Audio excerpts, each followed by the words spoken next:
What is up, guys, and welcome back to my channel. If this is your first time here, hi, I'm Alfie and welcome to Teehee. It's Alfie. I post videos about whatever I want, whenever I want. But hi, hello, how are you doing? I hope you're doing well. I hope you're drinking water, staying safe, social distancing, and wearing a mask. Those are the four most important things to me. So, this video, actually me explain it as well. This video will most likely be uploaded after my previous one, in which I talk about my experience going to a BDSM party in Korea. And if you've not watched that, what's the matter with ya? Please watch that. I'll make sure that it is pinned here to make sure that you all watch it. This video is a bit different though. I feel like this is a like rite of passage for any sort of like black YouTuber like who talks about Korea and has went to Korea and wants to like, you know, talk about their experiences in Korea. The infamous black person in Korea video. That is this video. But I feel like why not just like slam two things into one? So I'm talking about my experience in Korea as a black woman, but also as a plus size woman. Because I feel like when it comes to who I am, it's interchangeable. Because it's not like I experience certain things, you know. It just makes sense for me to talk about my experience. But I also have to preface this by saying that my experience is simply that, my experience. The things that I have experienced are the things that I have experienced. I'm not saying that anyone else's experiences are not valid or not true, but I can only speak on issues and things that have happened to me and that pertain to me. Everyone's experience abroad and in Korea will differ on the person's outlook on life, the way they respond to certain situations, and just like what could happen to me doesn't necessarily mean what happened to you, you know. So I just wanted to get that out of the way. Alright, let's get straight into this video. If you are interested and you like videos like this and you like me, please make sure to give this video a big fat thumbs up. Please make sure to subscribe for more videos like this, and please also make sure to put on your post notifications to know when I post. Alright then, let's get straight into this video. I'm gonna basically break this video into two sort of sections. Issues pertaining to me being black and issues pertaining to me being plus size. I feel like it was just necessary for me to break it up like that, because otherwise I'm gonna go on tangents and it's just gonna be it's just gonna be a whole mess, and I feel like we don't really want that for a video that is supposed to be, you know, sort of organized and well thought out. Things that I am naturally not, so I needed to write them down. Okay? Alright. So I feel like we should start off kind of like small. Like we should go for like, if we're gonna talk about on a scale of like seriousness, we're gonna start at the lowest scale. Issues of, and we're gonna go with, this is an issue pertaining to me to be black. So, makeup. Like I'm trying to think back to myself when I was in Korea. I went through phases with my makeup, like where I would wear it and then I wouldn't wear it for like a long period of time, and then I'd go back to wearing it. So I think it was really weird, but that doesn't really matter. Finding makeup for black people or people of a darker complexion is difficult, to say the least, in Korea. I mean, it makes sense when like the majority of the population in Korea is Korean, and like while they can say that their skin tones can range from quite fair to like quite dark, their version of dark is not even my concealer shade. Wow. So like let's think about that. Let's put that into perspective, right? Your girl cannot even like conceal these bags over here with that. I can't. So that was one issue. It was really big. I couldn't go into like any of the really cute little like makeup stores like Etude House, which has such cute things like Skin Food, whereas Aditown, like I'm trying to think of what like makeup places. Like I couldn't possibly walk in there and be like, I can find my shade. I definitely wouldn't be able to. And I know that in Korea, like there is You can go to like department stores and you can find brands like Urban Decay. But even then, I've actually never went into a department store and like thought about, oh yeah, I'll be able to find my shade. Like, I've never really thought about that. It's never been something that came to my mind. It hasn't. But I recently did read up on an article that apparently Sephora has opened up in Korea. I literally just looked up and it's like, yes, indeed, there is a Sephora. Sephora has opened up in Seoul. So like, but this obviously was like up before, well, after I've been there. So like, I don't know what like the makeup sort of like scene is for like darker skin there now. It might have improved, but for when the time that I was there, so like 2018 to 2019, there was nothing like that for me or for like darker skinned people.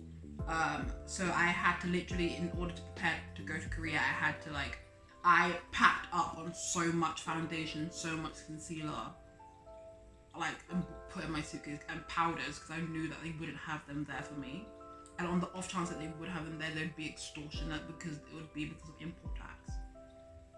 And I'm just like, I'm not made out, your girl's not made out of money. I am poor. When it comes to like mascara, eyebrows, lips, stuff like that, I had no problem finding that, because those are sort of like universal items that like there's so many different shades. Like, Korea is like the land of makeup. Like, you can find so many different sorts of makeup there. I would have no problem with that. It's just literally my complexion and makeup. Okay, so let's next go on to issues pertaining to me being plus size.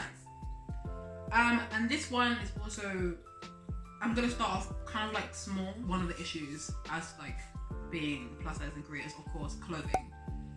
We all know, honey, that Korea, while there are like some, like, I would say like bigger boned Korean people, like the majority of Korean people are quite like skinny on the smaller size. And so like when it comes to like Korean stores, like they're obviously gonna make the majority of the clothes for the majority, like not just the little, I don't want to say like bigger people are outliers, but like, you know what I mean. So because of that, like, shopping for clothes was so difficult. I knew this upon going to Korea. Before going, when I was like preparing, I was like, I need to buy loads of clothes. I can't really mess about. And this was in a stage of my life where like I had lost a substantial amount of weight before, like as in like up until Korea. I was much like thinner than I am now, but I knew I was still gonna have a problem as to finding clothes that fit me in Korea. And that upon like reaching Korea, landing, getting established, that it was just verified that problem was indeed like confirmed. I found myself only being able to shop in Western stores like H&M, Forever 21. That literally saved me on my year abroad. Like, the prices were not cute. Oh no, ugly prices, ugly. Too high. Too high. But like, when there's no other option for you, what can you really do? Wear a plastic bag? Poverty, but make it fashion. I literally had no other option but to like buy stuff from Forever 21, from H&M. From where else did I also shop at? Zara! Would you see me with the money that I make shop at Zara in the UK? Nope. So I had to. Next issue, we're going back to issues pertaining to me being black. And it's got to do all with this hair care. Okay, I feel like it's safe enough to say that I can't say we all know, but like in Korea there are indeed, in Itaewon, the place that I mentioned many times by now, the foreigner district of Seoul, there are indeed black hair supply stores. That's a fact. There are indeed black hair supply stores. You can walk down the high street of Itaewon and you will see multiple hair stores, like black hair supply stores. I never went to them because I just didn't. I bought a couple products that I like, with my Holy Grail with me in my suitcase and stuff, so I had enough. But I knew that if I was, a reason why I also didn't go to these black hair supply stores is also because I knew that the products would be hella pricey. Again, much like with the makeup, and because of the high prices of the clothes of Western stores, it's because of the import tax. It's gonna be pricey. It's gonna be above like some people's budget compared to like what you may find in your like nearby hair supply store in the UK or wherever you're from. Like the prices are going to be way more inflated because they've had to import them. They've had to charge a higher fee because of that, the taxes. And I also have to like really say this. When I went to Korea, I had bleached my hair. Not in Korea, but like I got my hair done. I had my hair bleached and dyed. I feel like if you ever bleached your hair before, you know that a lot of care is needed. But you know what? I was like, I don't need no care, whatever. I was washing my hair. Of course, the color would fade from my hair, leaving me with like this rusty orange color tips. Like, yo, it was crazy. And so immediately I was like, I need to dye my hair. And so I bought like hair dye from like Olive Young, which is like a little like beauty supplies. Not beauty supplies, well, kind of, yeah, a beauty and health store.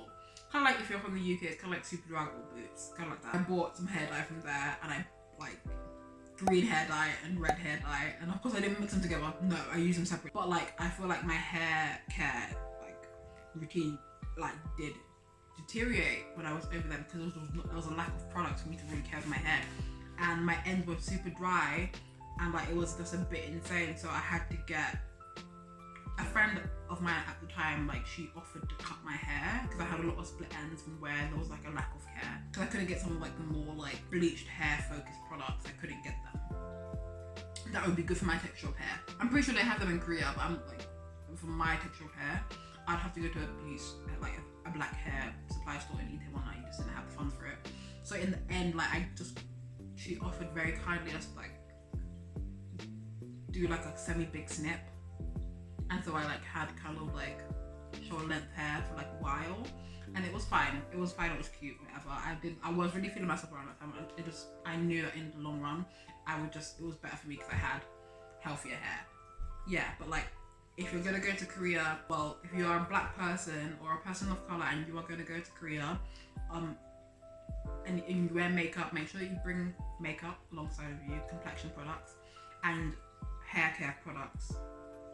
Because while it's nice to know that if things get really bad, there's not like option of going to hair supply stores, but like if you can avoid that and for that sort of stuff, just bring it with you. Like you'll be really grateful for it in the long run. Okay, next thing. I feel like from this next section onwards, like it's gonna be a bit heavier.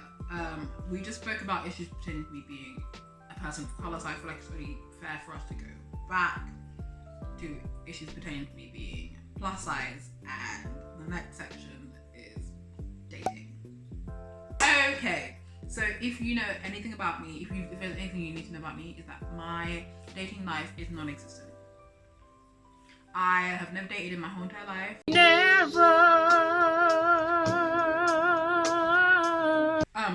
But yeah, I've never dated in my whole entire life. That is not me. And so in Korea, it was a bit weird because like I go to clubs and like there'd be like people who would like try and approach me, and it would be like I felt like I couldn't really, like I would have to immediately be like no matter what. Like it was like a little switch that I'd have, no matter what my answer, like no matter what I thought in my heart, if I want to try and make something work or like try and do something I couldn't, it would immediately be like no. And I feel like not only because it was an issue of like, I can't say it's an issue, that's bad to say, but like not only was there like the whole thing of me being black, but it was also because of me being plus size. So like I felt like I couldn't really approach men because of my size, because like I am way bigger than them, and that I felt like I would potentially crush them. Like that's the sort of like thinking that I have, and the sort of insecurities that I have when it came to like even like entertaining the idea of like dating in Korea. Like, it was something that I literally couldn't do. I couldn't find myself wanting to do. But yeah, because of my like size and just like my insecurities, I find it really hard to approach men in Korea, and it's just something that I literally never did, because like I thought that I'm the bigger girl. I'm big. I am a foreigner as well, like, so while I'm held to different standards to like the average Korean woman, I don't know, I know that I have to have more like confidence in myself, because these are insecurities that I have. I need to get over them. But it's just, yeah, it was definitely a problem for me when it came to like even trying to entertain the idea of dating in Korea. Next issue that we're gonna go back to issues pertaining to me being black, and this is, I know y'all waiting for it, the issue of staring. Okay, so I feel like if any person of color has been to Asia, any place where there's not like a lot of diversity or there's not like a lot of like people of color, like people are always gonna be like, people are gonna stare at me. And I'm not gonna lie to you, I'm not gonna front. Like, people stared at me in Korea. There would be like times where like there'd be an old person looking at me, like, and you know, like when someone's staring at you and like you can like feel like someone's staring at you, like you're just standing there doing your own thing, and then like someone's like, you turn around and then someone's just like staring back at you, like, and then you obviously, like, I'm the sort of person, like, if someone's staring at me, like, I'm gonna stare. It got to a point where I got so like annoyed by it that I would stare back, and I'm just like, oh, we finna do that, okay. But they wouldn't even like look away. Like, you know, like social cues tell you like if someone stares at you when you're looking at them, like to look away. No, Korean old people, especially because you wouldn't really get, I wouldn't really get staring from like the younger generation. It would be like the boomers. They just wouldn't give a damn. Like, honestly, these old people out in Korea are thuggish as hell. Like, they don't care. They're like, I'm finna hurt some feelings, and that's that. You're not sure if they're staring is because they're like intrigued by you, or if they're like hate you, because it could be either or. But you don't know that. Like, all you can, the only thing you're sure of is like they're staring at you. There's also been instances where, like, I'm not gonna lie, where like I've been on a train and I've sat down next to an old person and they stood up and literally walked away. Like, they've not wanted to sit next to me. And it's times when things like that happen, that like there are obviously other people on the train as well who have seen that, and then like I think the fact that like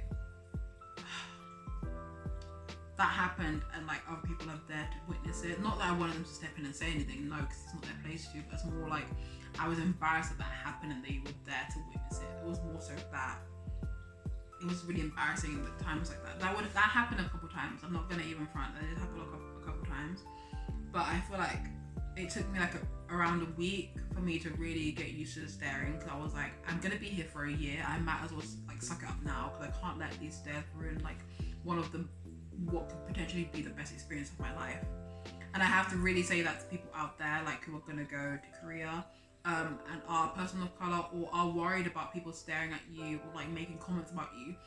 It's really, really hurtful, and you don't deserve to like feel uncomfortable just because you're in a country and like you're visiting a country. As long as you're respectful or anything like that, like you don't deserve to be like to be made to feel uncomfortable. Like, you don't deserve it. But all I can really say is that like sadly it's something that does happen, and you can't really change. You can't really like force people to like treat you a certain way. But what you can do is like change the way in how you respond to that. Like, I feel like the best way to approach it is just to put your best foot forward, and no matter what, is to always face every day with like positivity and optimism, and think like, okay, yesterday was a bad day, but today is gonna be even better, and I'm gonna make the most of it, and I'm gonna like, you know, just try my best, sort of thing. I feel like that's the best approach to things when it comes to like living abroad.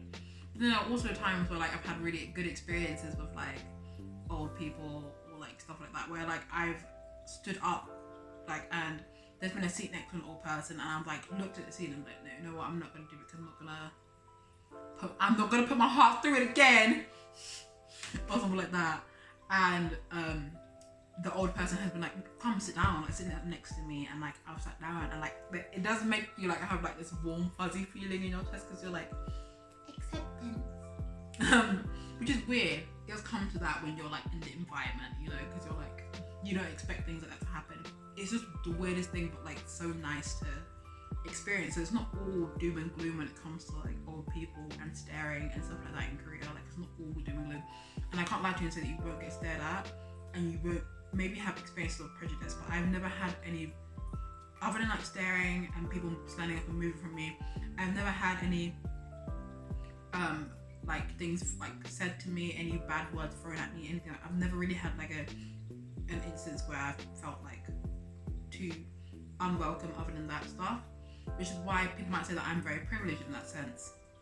But I'm just speaking about my experience. I'm not saying that if that happened to you, like that you're lying or anything like that. It just means that like our experiences were different. That's something that I did have to kind of get used to when I was in Korea. Next issue. I feel like we should go back to plus size, and this is issue number 3. The overall issue of feeling large compared to the rest of society. Imagine this: you're in Korea, you're a larger man or woman, or like you're a larger person. You're just a larger person. You just want to have a good old time. You're making friends with like Korean people or like other people like in your language school or whatever. The overwhelming majority of Korean people are on the smaller side. So like there's already a comparison between you being the larger foreigner and then them just being like quite petite and everything like that. And it's just like, with me and my experiences that I did have a lot of like friends from like Japan or China or Korean friends, and they'd just be like, I would just always be the biggest in the group. Like not only would I stand out because of my skin color, I'd also stand out because of my body shape.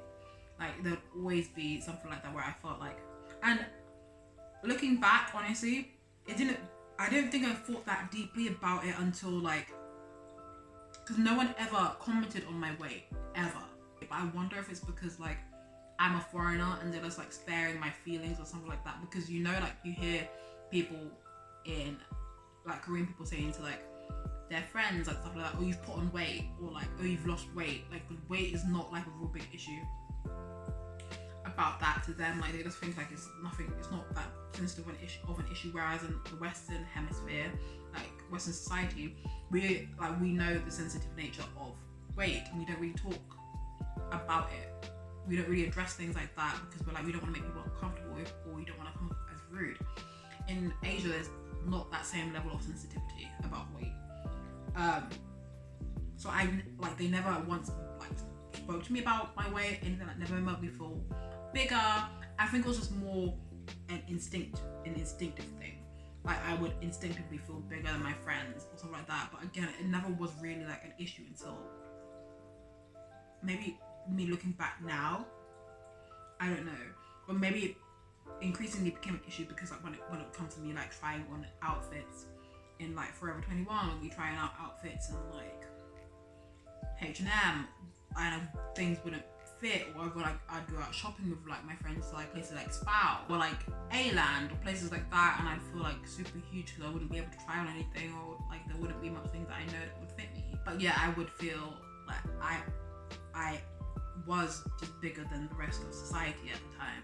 Like I said, of course there's people of all shapes and sizes in Korea, but like I feel like the overwhelming majority of people are on the smaller sides. It would be something that I would feel sometimes.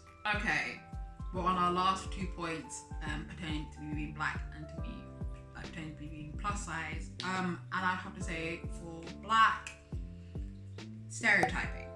Okay, so like there'll be instances where like I'd want to hang out with my friends in Hongdae, like and Hongdae is seen as like the young area of like Seoul, where like clubs, bars and stuff like that. I'd go to clubs and bars with my friends and I'd be dancing and whatever, and like there'd be like the random Korean person who'd like walk past me or like dance past me and be like, hey, swag. That is one word that I will never be able to ever say ever again without like cringing, without retching. I think I like have like a slight level of PTSD due to that like word now, like the use of it in Korea towards me. People saying swag to me and just expecting me to be able to dance.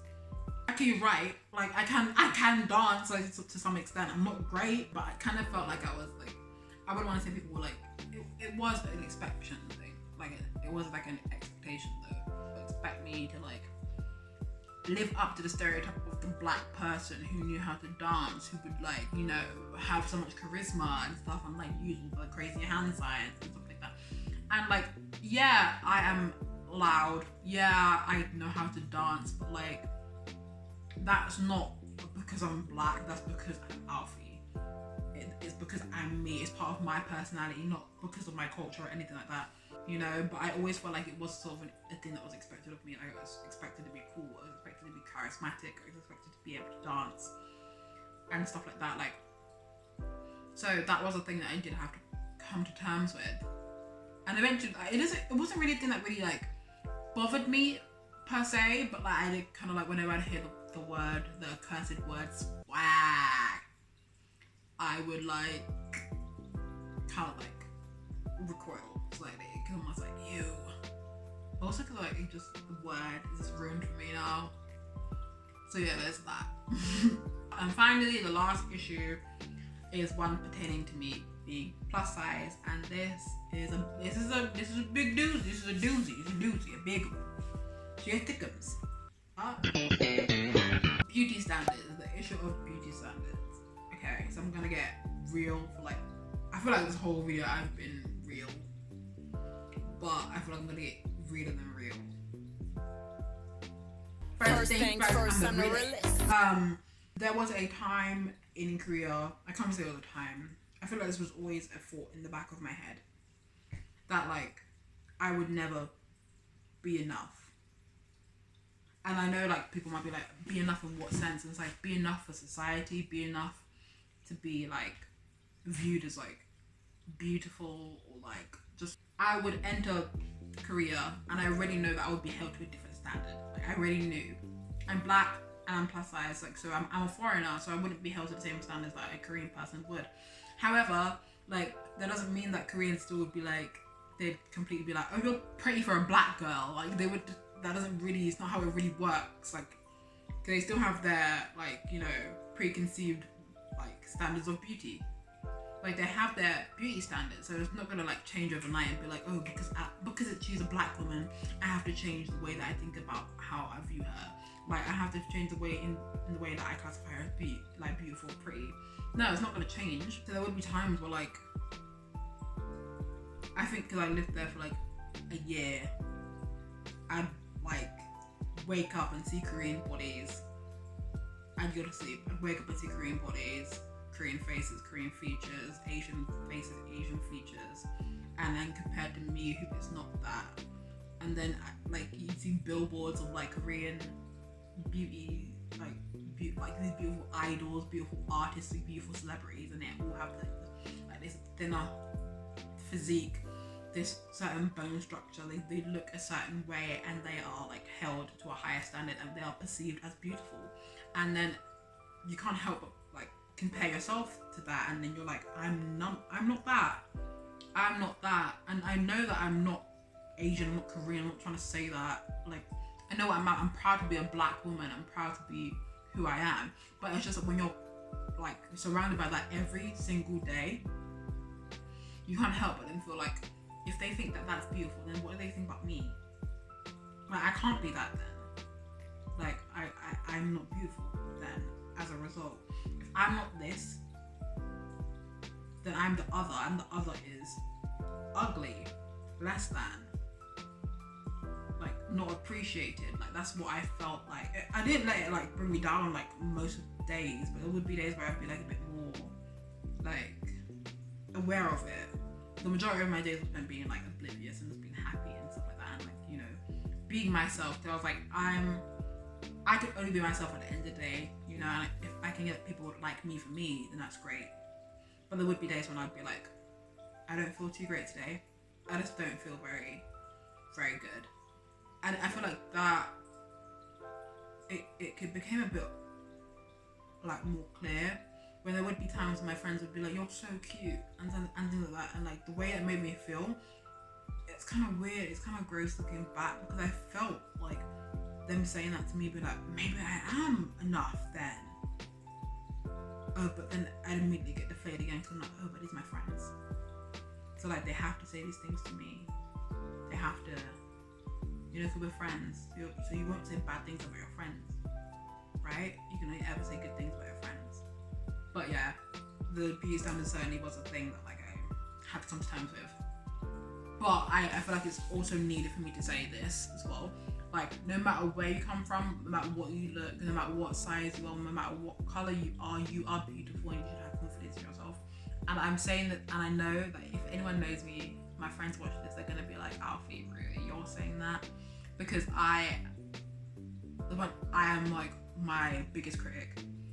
And I find it hard to have confidence in myself. Like, I find it super, super hard. But I just want people to know that, like, if they are going to Korea or any Asian country or anywhere where they feel like they are like the exception or they are like the odd one out, like, that it's easier for you to accept your faults and accept your differences than it is to like come to like than it is for you to battle like trying to fight the way people think about you and like trying to like become something that you possibly couldn't. From the time that you step foot in that country or wherever you are different, and there's not, you can't change that, but what you can change is the way that you approach and the way that you come to terms with that. You need to accept the fact that like you are different, and like different is good, different is great. You should like, you know, celebrate your differences rather than like seeing them as cons. See them more as pros and like accept them, you know. Be a bit more gentle with yourself, and I feel like that's something that I have to say to myself as well. And I take my own advice. I really take my own advice for that. But yeah, okay, so that is basically the end of the video. I feel like, again, this was such a cliche video, like, but honestly, when I was thinking about it and I was talking to my friends as to like what video I should do next, like I think it would be a disservice to me and people like me, people out there who look like me, who feel like me, that it would be a disservice to them and myself that I wouldn't put out a video in which I talk about these things that happened to me and the issues that I had to face when I went to Korea. Yeah, this was definitely a deeper, sort of more serious video. I don't think I'm gonna really edit that much in this video either. I don't think there's gonna be as much more me. I don't think there's gonna be like too many memes that I usually do. But yeah, I just thought like I had to get this video out. Thank you so much if you've actually sat through this entire video. I don't know if you actually will, because it's gonna be quite. I can tell I've been recording for like 43 minutes right now, and I'm definitely not gonna like make the video 43 minutes. I'm gonna like chop it down. But so if you've watched up until now, thank you so much for doing that. You're an angel, a star. But thank you guys so much if you've watched up until now. Thank you for watching. Please make sure if you enjoyed this video to thumbs up and like it, because that really does help a lot. Make sure to comment, leave as much comments as you like want below, and if you haven't already, please make sure to put on your post notifications, because how else are you gonna know when I upload next? I don't even know when I'm gonna upload next, but when I do, you'll be the first to know, because of course the notifications are on. But anyway, thanks guys for watching this video. Please stay safe, drink water, social distance and wear a mask, and till next time, this has been T. Alfie. Bye guys.